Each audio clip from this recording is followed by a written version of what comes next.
17 minutes past 7. It was one of the worst natural disasters in living memory when an earthquake struck Nepal, claiming nearly 9,000 lives.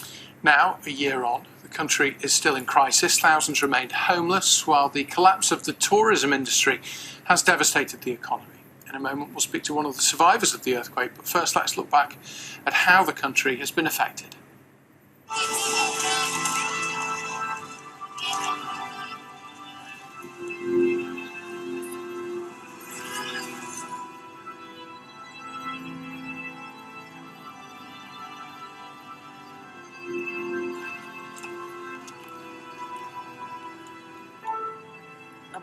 घरमा यो लडिहाल्यो सकेन तेल अनि खेत पनि बेच्यो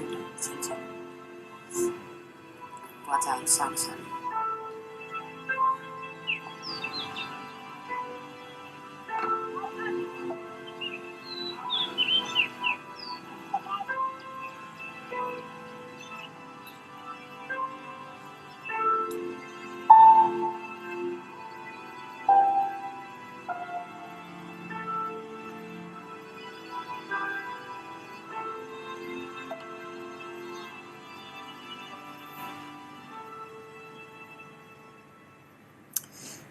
Well, we're joined now by Ben Fetton, who was one of those caught up in the disaster and has since been helping with the reconstruction efforts. Morning to you, Ben.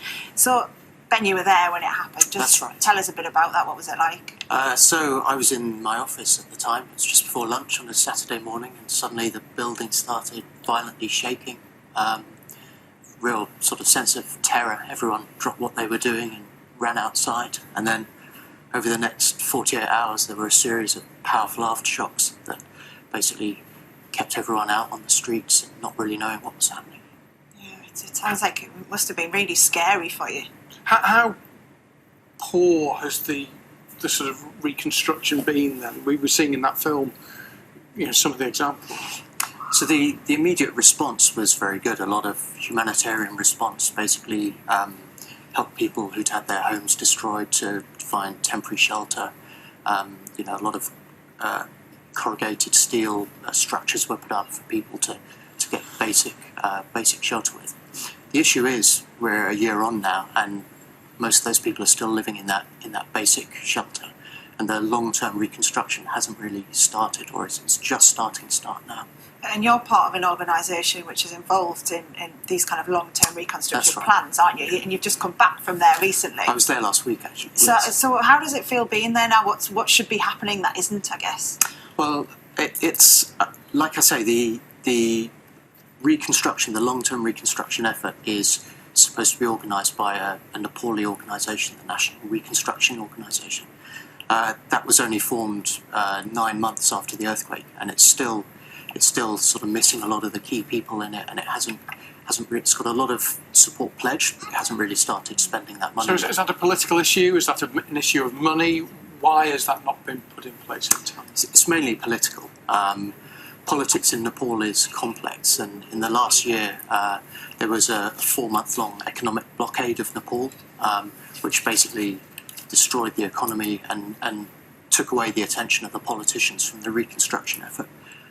So it's kind of been pushed down into a lower order of priority. But we're seeing on the screen just some of the pictures from the reconstruction projects that are going on there. One of the big industries for them is tourism, isn't it? That's right. And that must have been massively affected by this. Yeah, more than 1 million Nepalese rely on tourism for their livelihoods. And in the last year, since the earthquake, tourist visits are down 70%. So that's had a massive impact on tour operators, trekking guides, adventure tourism, hotels, tea house owners. Basically, everyone's been really hit by that. And we've been doing a lot of work to try and basically bring tourists back to Nepal. And as you often see in these terrible situations where people are in temporary accommodation, things like disease can take hold. How big an issue is that then? I mean, a lot of work to date has been trying to mitigate those sort of problems, but we're less than 2 months away from the monsoon, when basically Nepal will be deluged with rains for a couple of months, and that obviously the disease risk really ramps up in those circumstances. And about 100,000 people are still living in temporary accommodation above 1,500 metres. So come November, it'll be a freezing point in those areas. So it's really not the sort of place you want to be living when it gets frosty.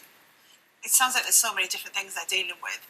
You mentioned there as well about the projects you're doing to try and get more That's right. tourists back. What are they? How are you trying to convince people to come back? So a range of things. Understandably, immediately after the earthquake, the British Embassy warned people to stay away while they worked out what was going on. We did a lot of work with them to help them understand the threat level and to basically persuade them to start recommending tourists to come back. And a lot of other Western embassies basically took a lead from the British Embassy and followed suit. We've been looking at some of the most popular trekking trails and looking at safety issues. So we've deployed engineers to basically go around the routes and check that they're safe. And in some cases, rebuilding key infrastructure like bridges and shelters, clearing landslides, things like that. And then the other part of the work is around marketing. Nepal's got some of the best tourist assets in the world. It's got 8 of the 10 highest mountains in the world, amazing vistas, and it's trying to get that message out to tourists and basically say, look, Nepal's open for business, it's safe, this is somewhere where you should really think about coming in and seeing for yourself. Yeah. Ben, thank you very much for coming in to tell us about that, and fabulous pictures as well, just showing how beautiful it is as well in Nepal. Now.